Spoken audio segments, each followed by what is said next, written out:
That was an intro. Good morning, everyone. Morning.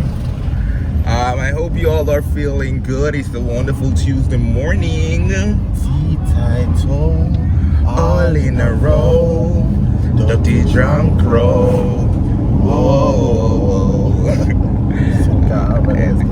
I am getting better at it each day. Yeah. Each day. Yeah. How is the arm feeling this morning? Unscratched. Okay, that's good. You survived yesterday with it? Yeah, the AC kind of cooled me down, you know? Any co-worker complained about anything? No, but you want to talk about it, they complain about you? No, we're not talking about that. Okay, I like that shirt. I'm not sure. Alright, so what we're talking about this morning, interestingly, someone who often watch our videos requested a particular topic. I decided we're just going to change up things and actually talk about the topic right now. It's whether or not unconditional love have any boundaries. Does unconditional love have boundaries? Yeah, so there's a lot to dissect there, because first of all, what is oxymoron? what is unconditional love? Well, that's what you consider unconditional love. First of all, I think unconditional love does not exist in any world at all. I think it's a good concept to appreciate or hope for, but it doesn't exist.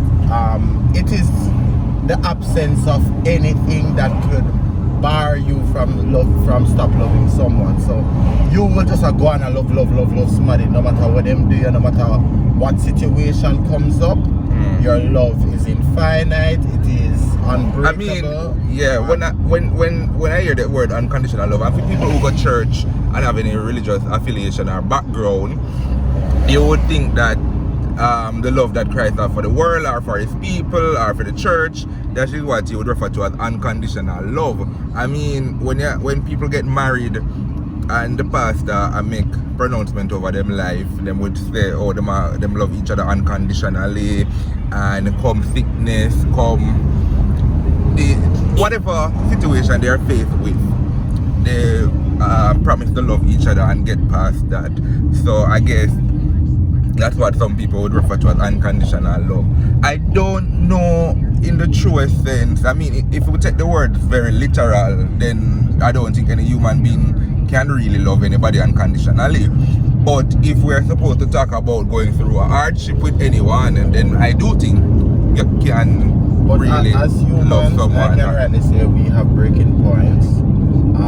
You might in a something like you say, oh my God, I feel like no man. Like you've gone through things with somebody and be like, oh my God, them cheat on me a million times. Them do this to me, them lie to me, them keep secrets from me, but I still can't stop loving them.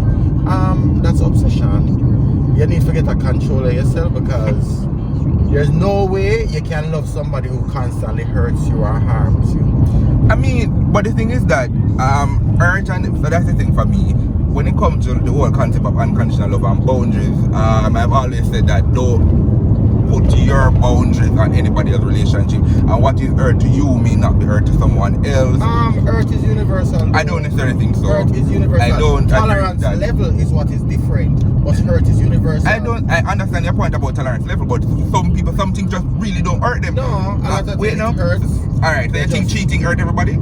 I think people get immune to it, but I do think everybody would be affected somehow, especially based on the level of love you have. If you just talk to somebody and you say them cheat for you, then yeah, you get over it, or you can't get over it, and it might not mean as much to you. But for somebody else who it may be the first time this is happening, of course cheating would affect them. I don't necessarily think that. I think different people just don't, either them tune it out, or this is something where really and truly when them think about a relationship, when they think of a relationship, when they talk about cheating, sex to them and having sexual encounter with another person, really on the hype and the priority list, So if it is that you want go out, go do that, and what sometimes hurt people is when other people take it up on them head and talk about it, so they may be ashamed of people knowing about it or others. But sometimes I really think that some people are not affected by cheating. So me not necessarily think that cheating, I don't think anybody is a universal would be thing. addicted to lies and dishonesty and unfaithfulness. I don't think any human being would be okay with that. Would just be okay. Yes, they may overlook it. Yes, they may, but I don't think anybody is not affected by it. You think lying crosses boundaries in terms of when you think about unconditional love, and that's a boundary that can destroy? Well, as you hinted at, every relationship sets their own boundaries, and every person has their limitations that they are willing to go through. But I do think some hurt is universal. It's just the tolerance level that's probably higher in some people. For me, lying is one of the major deal breakers. Like, I can't deal with a liar. Like, me not expect you to be the most honest person, but just don't be a liar. And what amounts to lie? Is it that when you purposely tell something, or does omission in of itself contribute lie too? Because a lot of time in relationship, you will withhold information because you know, say, if you tell your partner this, they may react a particular way, and then when the partner find out, them say, oh, but you lied to me. But you were like, no, I never lied to you. I just never said to you. It depends, because sometimes you never say something, but you say something else as a detour. So alright, you never tell lies, say you never did it, say, you know, or say you never go, or you never sleep never tell with who you go with. But you never tell who you go with. You never tell the circumstances around it. So all of that constitutes the lie. It's all misleading, dishonest, malicious, vindictive, conniving, manipulative, all of the word. We can't deal with it. Yeah, but I mean, if you ask somebody, alright, you did there yesterday? Yeah, we did there. Yeah, I was there. Who you did there with? Some of my friends them, and or I was alone, or something. You know, there's one aspect of it always leading to a lie. Yeah. So I understand that, because there will be situation scenario where you say to your partner, say, oh, may I go such and such place? May I go with some friend? And you leave it general as friend because you know your ex got there, or you know that one person who has caused problem in the relationship in the past. So you try your best to say, make sure to tell them, you know, because we don't want a problem come from it, but you know, say, yeah, so you withhold information. So I can see where omission, you just fluffing it up, can be problematic. Also, in relationship, and how much of that can you tolerate and become unconditional? If you don't know your partner's breaking point or deal breaker, how is it that, you know, you can say somebody love you unconditionally? Yeah. Somebody can tell you at the start of the relationship, say, this is what it is for me. If you do this is how it will affect me. I'm not saying it will end, but I'm saying that it will cause problems. Yeah. And then one of the next thing too, I was hinting at, say, sometimes, let me not say a lot of time, sometimes in relationship, what causes relationship to end, or what is really hurtful. Nasty piece of shit and come over. No, you see this? You see this? You see this? Oh God. Which lady me now? Everyone. Oh, is he watch out. Allow him to please. But I don't know where I do. Oh shit. Jesus Christ. Wow. No, I don't know which lady me now. Make him go on. Yeah, so me that say one of the things affect a lot of relationships too, is the fact that you have friends and you have family members or just other people who generally know about the relationship, and when you have issues, right, either you confide in them or they're there when the issues arrive, and then they have their inputs, or you feel embarrassed because you have to go encounter them. So it's not just you going back to your partner, but it's you having to deal with them looking at you like, oh, so not really still a day? I wouldn't look like idiot in a puppy show. Or granted, you know, if you got in another relationship, but I really and honestly think that, like, for me, friends will have issues in their relationships, and they'll be like, oh, you know, they have a problem with that person, and they keep telling you about the problem over and over in different scenarios, and then what should you do but tell the truth and say, me really think that person is not for you.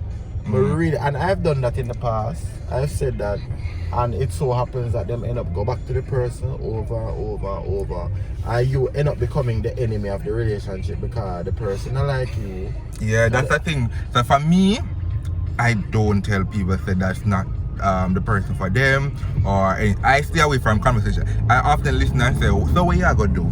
Yeah, so know that you know this. this. My opinion. You come to me about my opinion. Yeah, and I understand that. But for me, you see, because we know we are two. Hold on. Something there.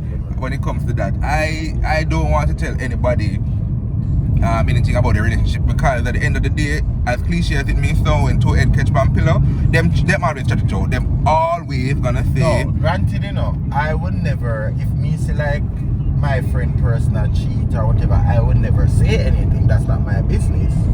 But if you come to me and ask an opinion to say this happened, what do you think I should do? What kind of person you think this person is based on these things, or based on what you have noticed? Sometimes if you have enough information to have an informed opinion, and I do say informed opinion because people sometimes get up and just have regular opinion, just get up and feels. But if you have an informed opinion, then by right, I say it all the time, and I don't give a damn if them want to vex them vex. That person probably was not a friend in the first place if them can't take your opinion as is. Yeah. Because you're supposed to can know whether or not your friend bad mind or not. I mean, not saying I have some bad mind friend who just don't want the best for you. Or some friends just want to keep you to themselves, because when you're there with somebody, them can't get to use your whole. Yeah, that's the next thing too, that's why I'm concerned. So I am never for telling my partner to say, oh, you should be friends with these people. First of all, any form of control triggers me. So self-expression. I believe in control. Self-expression, limitations, control. I mean, I will express what it is that I find. If I see it happening and I realize that I can't deal with it, I will express it. But me not gonna come from a place where I'm gonna be outright, don't do this. No, I'll give ultimatums. I'll be like, you need to stop talking to this person, or just this down. Or me just not gonna do that until you stop talking to the person, and make it very uncomfortable. Me not really, me very petty like that. If me like somebody, if me and somebody have a problem, I believe say we are a team, and we hate them together. No, we hate the people them together, because me can't over here have all of this squabble and you're friend the people them. Oh, but that's a different level though. No, that's a different level. So for me, I think that if my partner is enemy with someone, I am not speaking to them. Not that I am enemy with them per se. So I'm not gonna go to my way if we go do anything to them, or out here call up them name or anything like that, or pick a fight. But if me know say you're wrong, my partner, I'll stop talking to. Honestly, I don't necessarily need to know the nitty-gritty of why it is that you not talk, but I mean, if I realize your presence overall does affect my partner. I mean, if you're there with somebody who petty and go around, like, I mean, if you're there with like somebody like Ivan, he will go around and make problem with different everybody. People, or like, what's your name, Pretty Dan? You know them people that will just go around and create mischief.